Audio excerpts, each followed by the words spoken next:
We are going to read Matthew chapter 26, verses 57 through 68.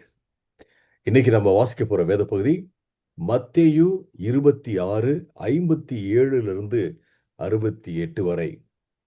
மத்தேயு 26 57 68 வரை. I will read that first in English and then in Tamil. Then those who had seized Jesus, led him to Caiaphas, the high priest, where the scribes and the elders had gathered. And Peter was following him at a distance, as far as the courtyard of the high priest. And going inside, he sat with the guards to see the end.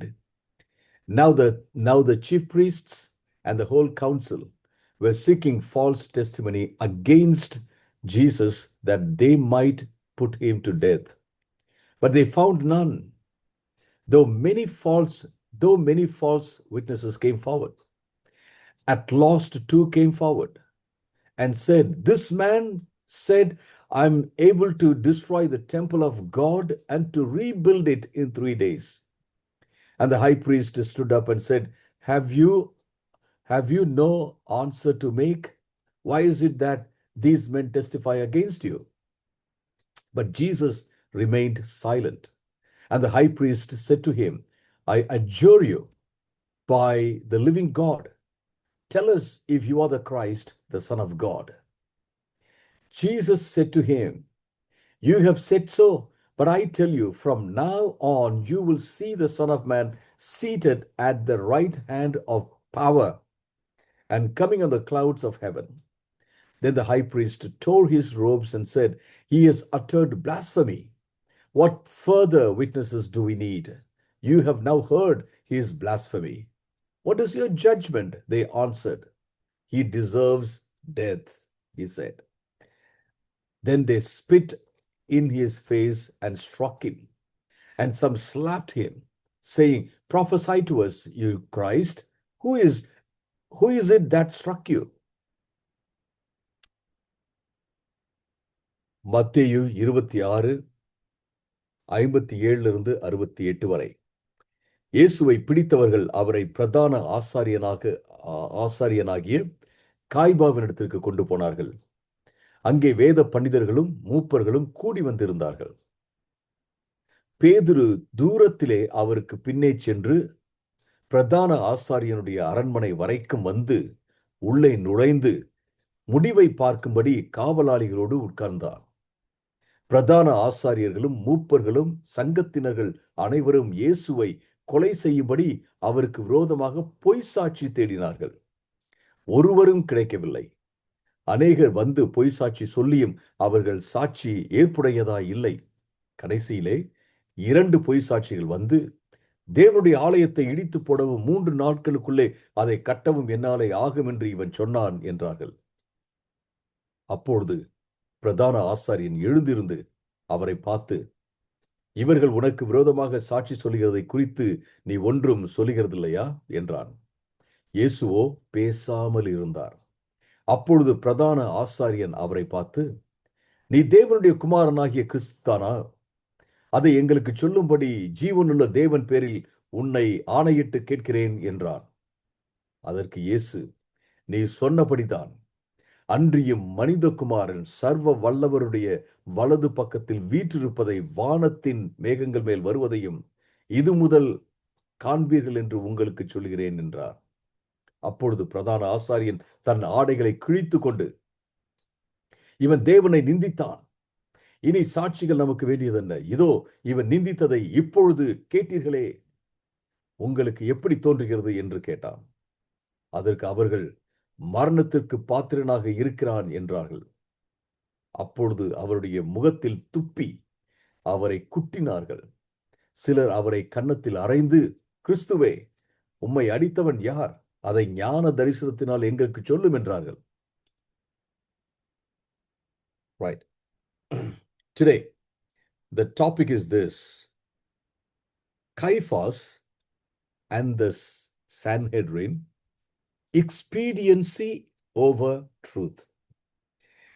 இன்னைக்கு நம்ம பார்க்க போற topic என்ன அப்படின்னு கேட்டீங்கன்னா, கைபாவும் சங்கமும். கைபாவும் சங்கமும்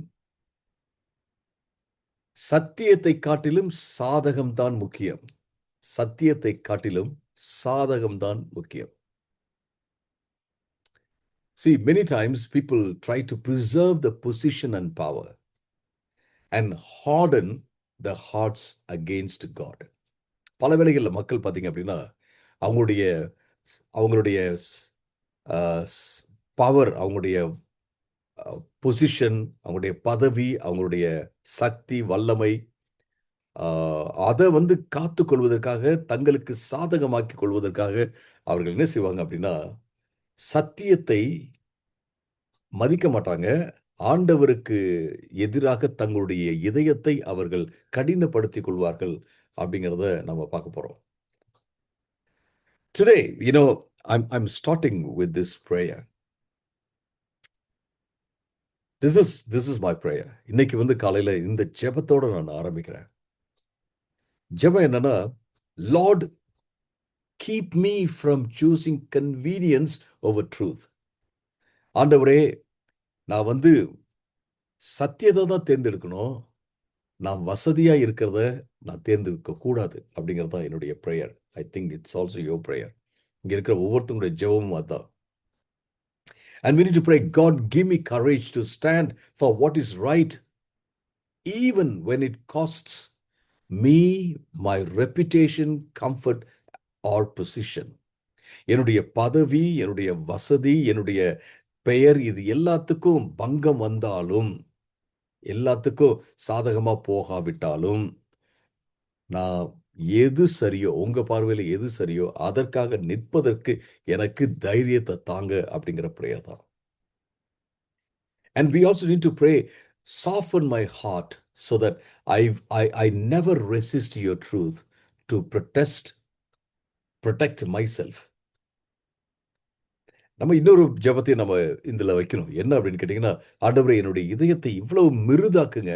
அதன் மூலமா நான் என்ன செய்ய மாட்டேன், நான் சத்தியத்துக்கு விரோதமாக நிற்க மாட்டேன். எதுக்கு? என்னை காப்பாற்றிக் கொள்வதற்காக. That's our prayer this morning. With that prayer, as we look at the passage, this is what we find. இந்த ஜெபத்தோட இந்த இந்த வேத பகுதியை நம்ம பார்க்கும்போது நம்ம பார்க்குற விஷயம் என்ன அப்படின்னு கேட்டிங்கன்னா, now Jesus, yesterday we saw that Jesus was standing before Annas. நேத்து வந்து அண்ணாவுக்கு முன்பாக அங்கே விசாரணையில் இயேசு கிறிஸ்து நிற்பதை நம்ம பார்க்குறோம். And today is standing before Caiaphas, the high priest, பிரதான ஆசாரியனாகிய கைபாவுக்கு முன்பாக நிற்கிறார்.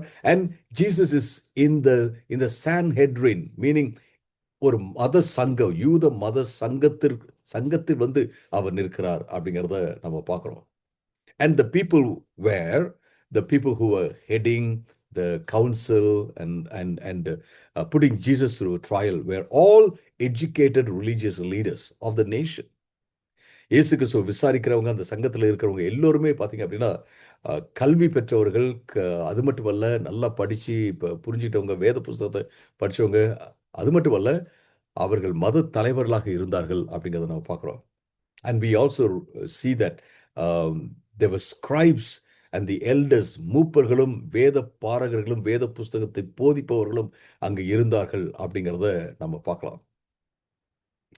And when you read from verse 57 through 59, 57 இருந்து 59 வரைக்கும் நீங்க வாசிக்கும் போது, you see Jesus brought to the house of Caiaphas. இங்கே இயேசு கிறிஸ்து வந்து கைபாவுடைய வீட்டுக்கு அழைத்து வரப்படுகிறார். But the Sanhedrin also, the council also gathers there. அந்த சங்கமும் அந்த இடத்துல கூடுகிறது அப்படிங்கிறத நம்ம பார்க்குறோம். And you find that they had already decided what to decide. அவர்கள் ஏற்கனவே என்ன தீர்மானிக்கணும் அப்படிங்கிறத அவர்கள் தீர்மானித்து விட்டார்கள் அப்படிங்கிறத நம்ம பார்க்குறோம். And they had already passed a verdict on Jesus Christ. They had judged Jesus Christ and everything was done. இயேசு கிறிஸ்து மேலே என்ன தீர்ப்பு வழங்க வேண்டுமோ அது எல்லாவற்றையும் வழங்கி விட்டார்கள். என்ன நியாயம் சொல்லணுமோ எல்லாவற்றையும் அவர்கள் தீர்மானித்து விட்டார்கள். But now, as you read, this is what you find. They are looking for false accusations or testimonies against Jesus Christ. இயேசு கிறிஸ்துக்கு விரோதமாக யாராவது பொய் சாட்சி சொல்வதற்காக வருவார்களா என்று அவர்கள் தேடிக்கொண்டிருந்தார்கள் அப்படிங்கிறத நம்ம பார்க்குறோம். And some people came and falsely accused Jesus Christ, and and and and they were false witnesses, but those witnesses were not solid enough. அநேகர் வந்து என்ன செஞ்சாங்க, இயேசுவுக்கு விரோதமாக பொய் சாட்சி சொன்னாங்க. ஆனா அவர்களுடைய பொய் சாட்சிகள் வந்து திடமாக இல்லை, ஏற்புடையதாக இல்லை அப்படிங்கிறத நம்ம பார்க்கிறோம். You know, the justice system, a judicial system was completely corrupted. அங்க நம்ம பார்க்குற விஷயம் என்னன்னா, அவர்களுடைய நியாய முறைமைகள் எல்லாமே, நீதி முறைமைகள் எல்லாமே வந்து கம்ப்ளீட்டா சீர்கெட்டு போயிருந்தது என்பதை நம்ம பார்க்கிறோம் அருமையானவர்களே. They just wanted to protect the position. அவர்கள் தங்களுடைய பதவியை காத்துக்கொள்ள வேண்டும் என்று தான் நினைத்தார்களே ஒழிய, they did not speak the truth. அவர்கள் சத்தியத்தை பேசவில்லை என்பதை நாம பார்க்கிறோம். In fact, as I said, they have already come with the decision. அவர்கள் ஏற்கனவே முடிவு செய்துதான் அங்கு வந்திருக்கிறார்கள் அப்படிங்கிறத நாம பார்க்கிறோம். Many times we are so much opinionated. நம்ம வந்து பார்த்தீங்கன்னா சில வேளைகளில் எப்போதுமே ஒரு ஐடியா பண்ணிக்கிட்டே இருப்போம், ஒப்பீனியனை கிரியேட் பண்ணிட்டே இருப்போம். So you look at somebody, okay, this is how he looks, so he must be this, or about another person, about a belief, or about anything. We sometimes tend to create opinions in our minds based on their appearance, or based on what the people say about that. நம்ம பல வேளைகளில் பார்த்தீங்கன்னா நம்முடைய மனசில் வந்து ஒரு opinion, ஒரு கருத்தை வந்து உருவாக்கி கொண்டே இருக்கிறவர்களாக நம்ம இருக்கலாம். இதை ஒருத்தரை பார்த்து, ஓகே இவர் இப்படி இருக்கிறார் அப்படின்னா அவர் அப்படிதான் அப்படின்னு சொல்லிட்டு நம்ம சொல்லிவிடலாம். அல்லது ஒரு பொருளை பார்த்து இப்படிதான் அப்படின்னு நம்ம சொல்லிவிடலாம். நம்ம வந்து ஆராய்ந்து கணிக்கிறதுக்கு முன்னாடியே ஒரு தீர்மானத்தை நம்ம எடுத்துட்டு, இது இப்படிதான் அப்படின்னு சொல்லிட்டு நம்ம சொல்லிவிடுகிறோம். அந்த டெண்டன்சி, அந்த இயல்பு வந்து அநேக இடத்துல இருக்கிறது என்பதை நம்ம பார்க்கிறோம். But that's something, but this is a different thing.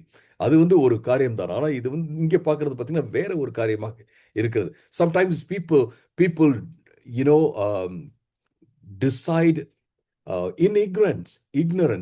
சிலர்லாம் பார்த்தீங்கன்னா அறியாமையில் அதை வந்து செய்வாங்க அப்படிங்கிறத பார்க்குறோம். தீர்மானம் பண்ணுவாங்கன்னு சொல்ல பார்க்குறோம். But here this council consists of the Bible teachers and the elders who are not just advanced in age, but they knew the word, the Bible so much, and they had very good experience in deciding things justly or rightly. இங்கே நீங்க பார்த்தீங்க அப்படின்னா இந்த சங்கத்துல வேதத்தை போதிக்கிறவர்கள் இருக்கிறார்கள், மூப்பர்கள் இருக்கிறார்கள். அவர்கள் வந்து வயதில் மட்டும் மூத்தவர்கள் அல்ல, அவர்கள் ஞானம் பெற்றவர்களாக இருந்தார்கள், அனுபவம் அவர்களுக்கு இருந்தது அப்படிங்கிறத நம்ம பார்க்கிறோம். But still they decided wrongly based on false accusations. பொய் சாட்சிகளை அவர்கள் வந்து அடிப்படையாக வைத்து அவர்கள் தீர்மானத்தை எடுத்தார்கள் அப்படிங்கிறத நாம பார்க்கிறோம். Sometimes we approach scripture or theological debates or church decisions with the decisions which are already made to defend our position. சில வேளைகளில் பார்த்தீங்க அப்படின்னா வேத புஸ்தகத்தை நம்ம அணுகுவோம், படித்து நம்ம தெரிஞ்சுக்கணும் அப்படின்னு நம்ம பார்ப்போம். பட் ஆனால் அங்கே போகும்போதே நம்முடைய ஆல்ரெடி ஒரு டிசிஷனை எடுத்துகிட்டு தான் நம்ம போவோம். அல்லது ஒரு தியாலஜிக்கல் டிபேட் பார்க்குறோம் அப்படின்னா ஆல்ரெடி ஒரு டிசிஷன், ஒரு தீர்மானத்தை எடுத்துகிட்டு நம்ம போவோம். ஈவன் சில வேளைகளில் சர்ச் டிசிஷன்ஸ் நம்ம பார்த்தோம் அப்படின்னா ஒரு தீர்மானத்தை நம்ம எடுத்துக்கிட்டு நம்ம போவோம். ஆனால் ஆராய்ந்து அறிகிறோமா அப்படின்னா அறிகிறது இல்லை. சில வேளையில் அப்படி நடக்கிறதுக்கு வாய்ப்பு இருக்குது. Instead of asking, Caiaphas, instead of asking, what is true? Please help us. He is asking, how can we prove that we are right? இப்ப எது உண்மைன்னு சொல்லுங்க அப்படின்னு கேட்கறத விட்டுட்டு நாம சரின்றதை எப்படி நிரூபிக்கலாம் அப்படின்னு சொல்லிட்டு தான் இங்க கைஃபாஸும் சங்கமும் ட்ரை பண்ணுது, முயற்சிக்கிறது என்பதை நம்ம பார்க்கிறோம். Imagine a court that decides a person is guilty before hearing the evidence. ஒரு கோர்ட்டில் சாட்சிகளை கேட்கறதுக்கு முன்னாடியே இவர் வந்து கொலைக்காரர் தான் அல்லது திருடிட்டார் தான் அப்படின்னு டிசைட் பண்ணிட்டாங்கன்னு வச்சுங்களேன் ஒரு கோர்ட்ல, எப்படி இருக்கும் யோசித்து பாருங்க. That's what is exactly happening here. அதுதான் உண்மையிலேயே இந்த இடத்துல நடைபெறுகிறது என்பதை நம்ம பார்க்கிறோம். We need to ask this question, Lord, am I seeking your truth without preconceived decisions? ஆண்டவரே, நான் ஏற்கனவே உண்டாக்கப்பட்ட தீர்மானங்களை வைத்துக்கொண்டே உங்களுடைய சத்தியத்தை நான் தேடுறேன்னா, or does your word, does your truth make decisions for me? உங்களுடைய சத்தியம்தான் எனக்கு வந்து தீர்மானங்களை எடுத்து தருகிறதா, உருவாக்குகிறதா என்று கேட்பது மிக மிக முக்கியமான ஒரு ஒரு காரியம் அருமையானவர்களே நம்முடைய வாழ்க்கையில.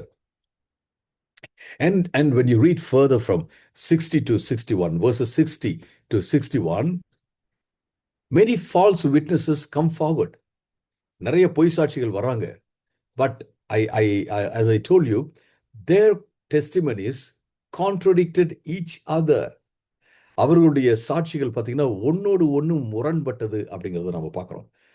Finally, two witnesses claimed that Jesus said he could destroy the temple and rebuild it.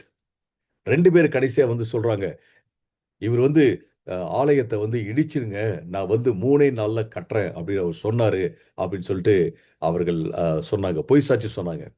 You know, this tells us that they did not understand the message God gave, Jesus gave.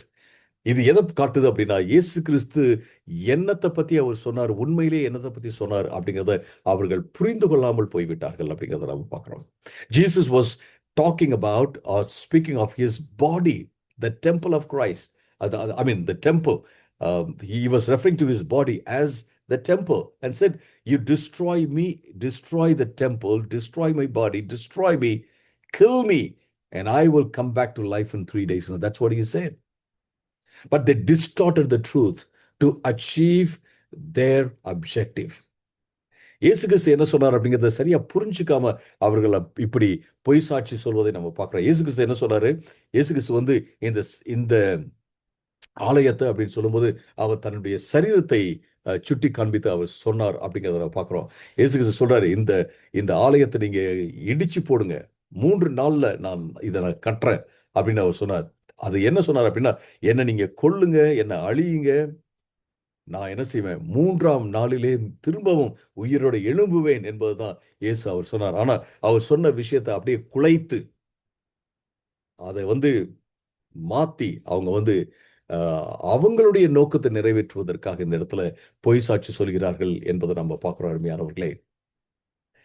You know, if our hearts are committed to self-preservation, truth becomes secondary. நம்முடைய இதயம் வந்து பார்த்தீங்கன்னா தன்னை காப்பாற்றிக் கொள்ள வேண்டும் என்பதில் மட்டுமே நோக்கமாக இருக்கும் என்றால் சத்தியம் என்பது 2வது காரியமாக மாறிவிடுகிறது அப்படிங்கிறத நம்ம பார்க்கிறோம். My friends, this is very, very important for all of us. Very important. So we should never fall into the temptation of exaggerating, manipulating facts and misrepresenting others. நம்ம ஒரு நாளும் மிகைப்படுத்தி பேசவே கூடாது. எதையும் நம்ம வந்து மிகைப்படுத்தி பேசவே கூடாது. மிகைப்படுத்தி பேசுவது என்பது அதாவது பேச்சு வழக்கில் இருக்கிறது தான். I mean, it's there in our everyday speech. I mean, this is how we speak. We exaggerate. For example, we may say like, I have told him 1,000 times. We may not have. I'm not talking about that. I'm not talking about exaggeration in the way we speak. நம்ம பேசும்போது நம்ம use பண்ற exaggeration, அதை மிகைப்படுத்தி பேசுதல், அதை பத்தி நான் பேசல. Because we exaggerate as part of the speech to emphasize something and everybody knows that it's an exaggeration. நம்ம வந்து பேசும்போது பேச்சு வழக்கில் பார்த்தீங்க அப்படின்னு கேட்டிங்கன்னா சில வேளை மிகைப்படுத்தி பேசுவோம். அது எல்லோருக்குமே தெரியும், அது வந்து நம்ம மிகைப்படுத்தி தான் பேசுகிறோம் அப்படின்றது. நம்ம ஒரு காரியத்தை வலியுறுத்துவதற்காக நம்ம பேசுகிறோம் அப்படின்னு சொல்லிட்டு எல்லோருக்கும் தெரியும். But I am talking about exaggeration in terms of falsifying the facts. நம்ம நான் எப்படி எதை பற்றி சொல்கிறேன்னா, நம்ம ஒரு காரியத்தை மிகைப்படுத்தி உண்மையை அதாவது பொய்யாக ஒரு உண்மையை காண்பிப்பது தான், அதை தான் நம்ம தவிர்க்க வேண்டும் என்று நான் சொல்கிறேன். அப்புறம் அப்புறம் பார்த்தீங்கன்னா, மனிப்புலேட்டிங் facts, we should never do that, and misrepresenting others. மற்றவர்களை தவறான முறையில் எடுத்து வைப்பது, மற்றவர்களுக்கு முன்பாக சொல்வது, அதையும் நம்ம என்ன செய்யணும், நம்ம விட்டு விடுவது மிக மிக முக்கியமான ஒரு காரியம். Sometimes we do that, where in arguments with other people. பல வேளைகளில் இதை நம்ம ஆர்குமெண்ட்ஸ் நம்ம பண்ணுவோம், மற்றவங்களோட ஆர்குமெண்ட்ஸ் நம்ம பண்ணுவோம். Truth must never become a tool of convenience. நம்ம சத்தியத்தை சொல்றோம் அப்படின்னு சொல்லிட்டு நம்ம ஒரு நாளும் மற்றவர்களை என்ன செய்யக்கூடாது, நம்முடைய கன்வீனியன்ஸ்க்காக நம்ம பயன்படுத்தி விடக்கூடாது என்பதை நம்ம பார்க்குறோம். This is very important. We should always stand for what is right. எப்போதுமே எது சரியோ அதற்காக நம்ம நிற்பது மிக மிக முக்கியமான ஒரு காரியம். If you are not standing for what is right, if you have stood for what is wrong, then we need to apologize, we need to repent. That's very important. நாம ஏதாவது தவறான காரியத்துக்கு நின்று இருக்கிறோம் என்றால் நாம் மன்னிப்பு கேட்பது ரொம்ப முக்கியமான ஒரு காரியம், மனம் திரும்புவது முக்கியமான ஒரு காரியம். அருமையானவர்களே, இது ரொம்ப அவசியம் நமக்கு. So let's ask this question: do I handle truth properly or carefully? நான் சத்தியத்தை சரியான விதத்துல கவனமாக நான் ஹேண்டில் பண்றேனா அப்படிங்கிறது ரொம்ப ரொம்ப முக்கியமான ஒரு காரியம். See, sometimes when we argue with each other, we tell, you told this. So we may be wondering, did I tell that? நான் அதை சொன்னா அப்படின்னு நம்மளே மறந்து போயிடுவோம். You told that. But they would have just said, something, along that line, but we would, tell that they told it, the whole sentence, or, 2-3 sentences they told. Or, sometimes we think that, some people mean something, but they have not said, and then we give the meaning to whatever they said. சில வேளையில் பார்த்தீங்கன்னா, ஒரு காரியத்தை ஒருத்தவங்க சொல்லியிருப்பாங்க, அதுக்கு அர்த்தம் இதுதான் அப்படின்னு சொல்லியிருக்க மாட்டாங்க. ஆனால் நாம என்ன செஞ்சிருவோம்னா, அதுக்கு அர்த்தத்தை கற்பித்து, இதுதான் நீங்கள் சொன்னீங்க அப்படின்னு சொல்லிடுவோம். We can ask the people, did you see this, say this, did you mean this? நம்ம கேட்கலாம் மக்கள்கிட்ட, இதுதான் நீங்கள் அர்த்தப்படுத்துனீங்களா, இதுதான் சொல்ல வந்தீங்களா, என்ன சொல்ல வந்தீங்க, சொல்ல முடியுமா அப்படின்னு நம்ம கேட்கறது ரொம்ப ரொம்ப முக்கியமான ஒரு காரியம். பிஃபோர் வி டிசைட், நம்ம தீர்மானிக்கிறதுக்கு முன்பாக இப்படி கேள்விகள் கேட்பது மிக மிக முக்கியமான காரியம். அருமையானவர்களே, next as we read further, this is what we find. Jesus is silent. He is not answering, he is not provoked, nothing is able to trigger him to speak. இந்த இடத்துல பார்த்தீங்கன்னா, இயேசு அமைதியாக இருக்கிறார், எதுவும் அவரை தூண்டி விடவில்லை என்று நம்ம பார்க்கிறோம். Sometimes your silence is louder than your best speech, your best argument. சில வேளைகளில் பார்த்தீங்கன்னா, நீங்க அமைதியாக இருப்பது தான் உங்களுடைய ஒரு சிறந்த வாதத்தை காட்டிலும் சிறந்த வாதமாக இருக்கும். உங்களுடைய சிறந்த வார்த்தையை காட்டிலும் ஒரு சூப்பரான ஒரு வார்த்தையாக இருக்க முடியும் அப்படிங்கிறத பார்க்கிறோம். Jesus remains silent. All these people are accusing him. Have you ever gone through that situation in your life? People are accusing you and you are silent. நீங்க இந்த மாதிரி ஒரு சூழல்ல நீங்க கடந்து போயிருக்கீங்களா? மக்கள் உங்களை அக்யூஸ் பண்றாங்க, உங்களை குற்றம் சாட்டுறாங்க, இல்லாதையும் பொல்லாதையும் அவங்க சொல்றாங்க. நீங்க என்ன செய்றீங்க? அமைதியா நிக்கிறீங்க. Why was Jesus silent? Didn't he have any words? இயேசு கிறிஸ்து ஏன் சைலண்டா இருந்தாரு? அவருக்கு எந்த வார்த்தையும் இல்லையா? Didn't he know how to argue? Didn't he know how to ask questions? இயேசு கிறிஸ்துவுக்கு எப்படி வாதம் செய்யறதுன்னு தெரியலையா? எப்படி கேள்வி கேட்கறதுன்னு தெரியலையா? Jesus was a master communicator. இயேசு கிறிஸ்து சூப்பரா பேசும் ஒரு நபராக இருந்தார். மிக மிக தெளிவாக பேசும் நபராக இருந்தார். But here Jesus is silent because he is fulfilling the prophetic expectations of the suffering servant. இங்கே நம்ம என்ன பார்க்கணும் கேட்டா, இயேசு கிறிஸ்து அந்த பாடுபடும் உபத்திரவப்படும் அந்த பணியாளனுடைய தீர்க்க தரிசன காரியங்கள் எல்லாத்தையும் அவர் வந்து நிறைவேற்றி கொண்டிருக்கிறார்னு சொல்லி நம்ம பார்க்கிறோம். As you read Isaiah chapter 53, where the Bible talks about the suffering servant, it says that the suffering servant was taken as a lamb to be slaughtered. அங்க பார்த்தீங்க அப்படின்னா, அங்க ஏசாயா 53வது அதிகாரத்துல அந்த பாடுபடும் உபத்திரவப்படும் அந்த பணியாளனை குறித்து பேசும்போது நம்ம இப்ப பார்க்கிறோம். எப்படி பார்க்கிறோம்னா, அவர் அடிக்கப்படுவதற்கு எடுத்துச் செல்லப்படும் ஆட்டை போல எடுத்துச் செல்லப்படுகிறார். சைலண்டா அது போகுது அப்படிங்கிறத நம்ம பார்க்கிறோம். And Jesus did it voluntarily. Jesus did it voluntarily. இயேசு இதை தன்னார்வமாக உங்களுக்காக எனக்காக அவர் செய்தார் என்பதை நாம் பார்க்கிறோம். The one who is truth itself refuses to defend himself before a corrupt court that was seeking false testimonies against Jesus, the truth. இயேசு கிறிஸ்து சத்தியமாக இருக்கிறார். அவர் இங்க பாத்தீங்கன்னா தன்னை காப்பாற்றிக் கொள்ளாமல் சும்மா அவர் நிற்கிறார். எதற்கு முன்பாக அப்படின்னா, ஒரு சீர்கெட்ட ஒரு விசாரணைக்கு முன்பாக, சீர்கெட்ட ஒரு சங்கத்துக்கு முன்பாக அவர் நிற்கிறார். அவர்தான் சத்தியம். சத்தியத்துக்கு விரோதமாகவே பொய் சாட்சி சொல்லுகிறார்கள் அப்படிங்கிறத நாம் பார்க்கிறோம். Sometimes, as I said, the most powerful response to injustice is quiet trust in God's justice.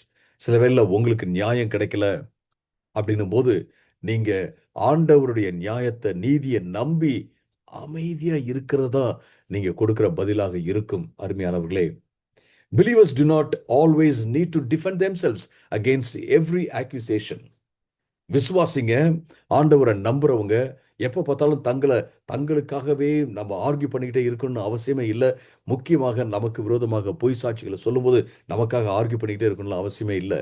Just want you to know that God sees, God knows, and God will vindicate truth in His time.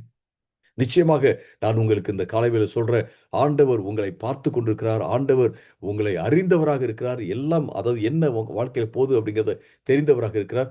அவர் உங்களை சரியான நேரத்தில் நியாயப்படுத்துவார். சரியான நேரத்தில் நியாயப்படுத்துவார்.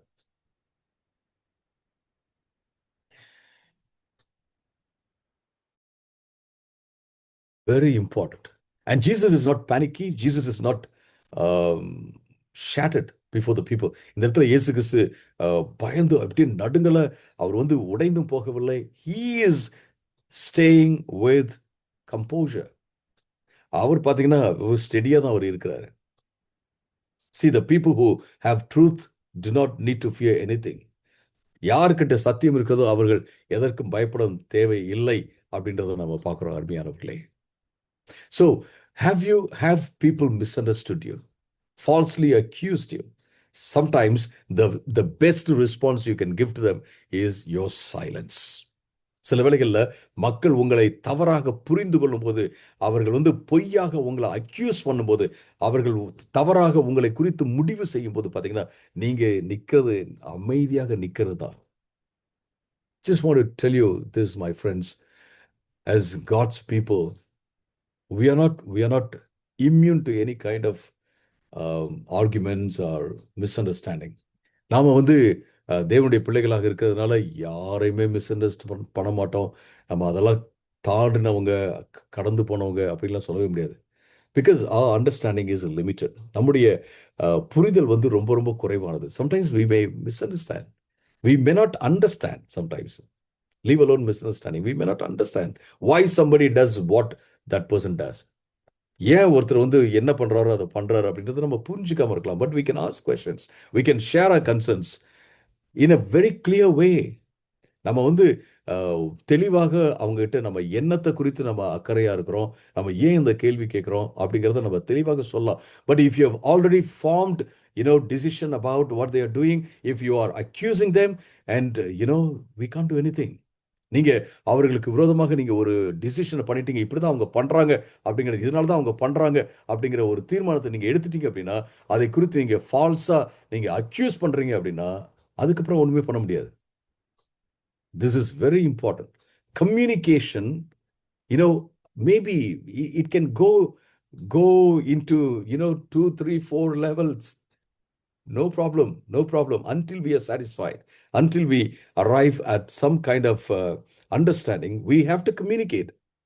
நம்ம நம்ம 2, 3, 4 தடவை கூட நம்ம பேசுற மாதிரி இருக்கும், இரிட்டேட் ஆகாம. ஆனா நம்ம ஒரு ஒரு ஒரு சமாதானமான ஒரு கன்க்ளூஷனுக்கு வர வரைக்கும் நம்ம பேச வேண்டியதாக தான் இருக்கும், அருமையானவர்களே. This is very important, very important. Many times we don't do that. We don't communicate because our ego is big.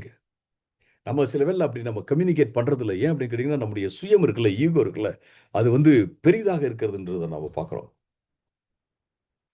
And here,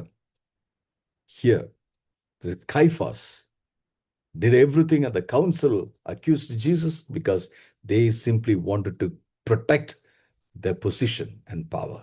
இங்கே கைபாவும் மற்றவர்களும் இயேசு கிறிஸ்துவை பொய்யாக குற்றம் சாட்டினார்கள். ஏன் அப்படின்னு கேட்டீங்கன்னா, தங்களுடைய பதவியையும் தங்களுடைய வல்லமையும் அவர்கள் காத்துக்கொள்ள வேண்டும் என்பதற்காக அப்படிங்கிறத நான் பார்க்கிறோம். Then you read verses 63 and 64. What's happening here? Jesus, they are asking, are you the Messiah, the Son of God? நீங்க தான் தேவனுடைய குமாரனா, மேசியாவா அப்படின்னு கேட்குறாங்க. And Jesus speaks the truth. இயேசு சத்தியத்தை சொல்றார். எது உண்மையோ அதை சொல்றார். And Jesus, this is what Jesus says, you will see the Son of Man seated at the right hand of power and coming on the clouds of heaven. வல்லமையின் வலது பக்கத்தில் இயேசு தேவகுமாரன், மனுஷகுமாரன் வீற்றிருப்பதை, உட்கார்ந்திருப்பதை நீங்க எல்லாரும் பார்ப்பீங்க. அவர் வந்து மேகங்களினூடே வருவார் அப்படின்றது சொன்னோன்ன, ஜீசஸ் ஸ்போக் ட்ரூத். இயேசு சத்தியத்தை தான் சொல்றார். இயேசு சத்தியத்தை சொல்றார். This guy is not responding to the truth in repentance. அவர் வந்து சத்தியத்துக்கு மனம் திரும்பி அவர் வந்து பதில் சொல்ல. He tore his robe and said, hey, this is blasphemy. அவர் வந்து பார்த்தீங்கன்னா தன்னுடைய அங்கியை கிழிச்சிட்டு, ஆடையை கிழிச்சிட்டு சொல்றார், இது வந்து தேவனை நிந்திக்கிற ஒரு காரியம், தேவனை நிந்திக்கிற காரியம். எல்லாம் கேட்டீங்களே பாருங்க அப்படின்னு அவர் சொல்றதை நான் பார்க்குறோம். Sometimes in arguments, people will ask, okay, did you do this? Or did you mean this? Oh yeah, I meant that. Immediately we'll say, oh God, did you mean this? They wouldn't ask further questions to understand why that person meant that. அங்க சில வேளையில பார்த்தீங்கன்னா வாதம் நடக்கும், குடும்பத்துல இல்லை வேற எங்கேயோ நடக்கும். அதில் பார்த்தீங்கன்னா, நீங்கள் இதை சொன்னீங்களா, இதை இந்த அர்த்தத்தில் தான் சொன்னீங்களா அப்படின்னா, ஆமாம் நான் அந்த அர்த்தத்தில் தான் சொன்னேன் அப்படின்ட்டு சொன்ன உடனேயே பார்த்தீங்கன்னா, உடனே ஓ காட் இப்படியா, பயங்கரமான ஒரு பெரிய சுழல் காற்றே வீசிடும். ஏங்க சொன்னீங்க, எதுக்கு சொன்னீங்க, என்ன கான்டெக்ட்ல சொன்னீங்க, கொஞ்சம் விளக்கி சொல்லுங்க அப்படின்னு கேட்கறது கிடையாது. That's what is happening here. He is not asking further questions. He doesn't want to understand the truth. Understand what Jesus really meant. இயேசு என்ன சொன்னார் அப்படிங்கிறதையோ, இயேசு சொன்ன அந்த உண்மையை வந்து இன்னும் நம்ம தெரிஞ்சுக்கணும்னு சொல்லிட்டு எந்த கேள்வியும் கேட்கல. He simply said, this is blasphemy. அவர் என்ன சொன்னார்னா, எடுத்த உடனே என்ன சொன்னார் அப்படின்னா, இது வந்து தேவனை தூஷிக்கிற ஒரு காரியம், தேவ தூஷணம் அப்படின்னு சொல்லிட்டாரு அப்படிங்கிறத நம்ம பார்க்கிறோம். Sometimes when you are silent, it's a problem. When you tell the truth, it's a problem. சில வேளை பார்த்தீங்கன்னா, நீங்க சைலண்டா இருந்தீங்களாலும் பிரச்சனை, நீங்க சத்தியத்தை சொன்னாலும் பிரச்சனை. Why? Because sometimes it's not your fault. It's not your fault. It's not our fault. I'm not saying that we are 100% perfect, but sometimes I'm saying, it's not our fault because somebody is wearing some glasses to see what you are saying or to see you. சில வேளை பார்த்தீங்க அப்படின்னா, நான் சில வேலைன்னு சொல்கிறேன். ஏன்னு கேட்டிங்கன்னா, நம்ம எப்பயுமே பர்ஃபெக்ட்லாம் கிடையாது. நானும் பர்ஃபெக்ட் கிடையாது எப்பயுமே. நம்ம எல்லோருமே பர்ஃபெக்ட் கிடையாது. ஸோ சில வேளைகளில் நாம் வந்து உண்மையை தான் நம்ம சொல்கிறோம். ஆனால் உண்மையை ஏற்றுக்கொள்ள மனசு இல்லாதனால அவர்கள் வந்து ஒரு பெரிய ஒரு புயலை வீச வச்சுருவாங்க. ஏன் அப்படின்னா, அவங்க வேற ஒரு கிளாஸ் போட்டு பார்க்குறாங்க. வேற யாரும் அப்படி பார்க்கலாம். But we should never do that. We should never do. As God's people, we should never do that. It's very important. We should never reject people.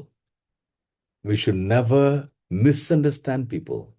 We should never oppose people with preconceived ideas about them or preconceived decisions. Many times, our opinions, our decisions are tainted because of somebody else's influence, or we hear something from other people.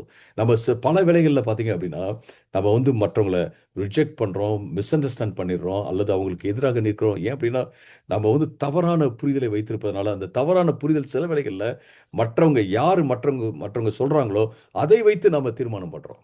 அதனால தான் I have this policy in my life. I have this policy in my life.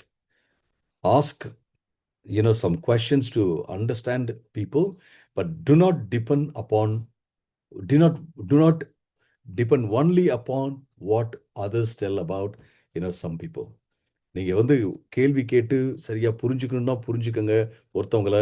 No problem, டைரெக்டாக நீங்கள் கால் பண்ணுங்கள். But மற்றவங்க என்ன சொல்கிறாங்களோ, இன்னொருத்தவங்களை படி சொல்கிறாங்களோ, அதை மட்டும் வைத்து நீங்கள் முடிவு பண்ணாதீங்க அப்படிங்கிறத I have this as a policy.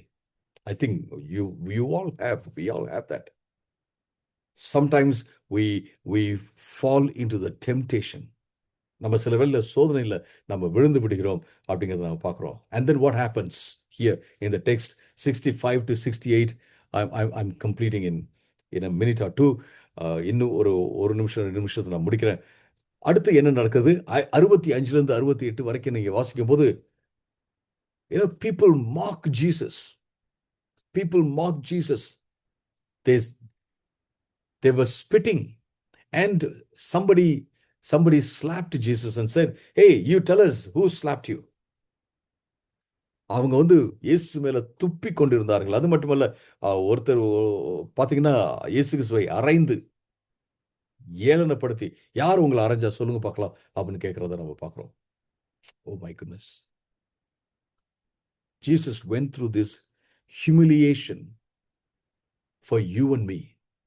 இயேசு இந்த அவமானத்துக்குள்ள கடந்து போனார். ஏன்னா உங்களுக்காக, எனக்காக அப்படிங்கிறத நான் பார்க்கிறோம்.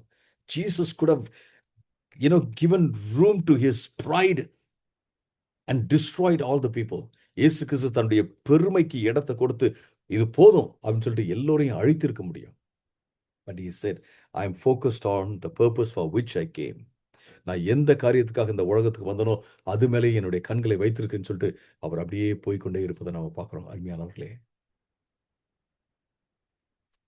but did Caiaphas repent? No. Did the council repent? No. Did the people there repent? No. கைபா வந்து அவர் மனம் திரும்பினாரா? இல்ல. அந்த சங்க மக்கள், அங்க பைபிள் டீச்சர்ஸ்லாம் இருந்தாங்களே, மூப்பர்கள் இருந்தாங்களே, அவங்க வந்து மனம் திரும்பினாங்கன்னா இல்ல. அல்லது அந்த பொய் சாட்சி சொன்னவங்க வந்தாங்க இல்லைங்களா, அவங்க மனம் திரும்பினாங்களா? திரும்பினாங்களா அப்படின்னா இல்ல, மனம் திரும்பல.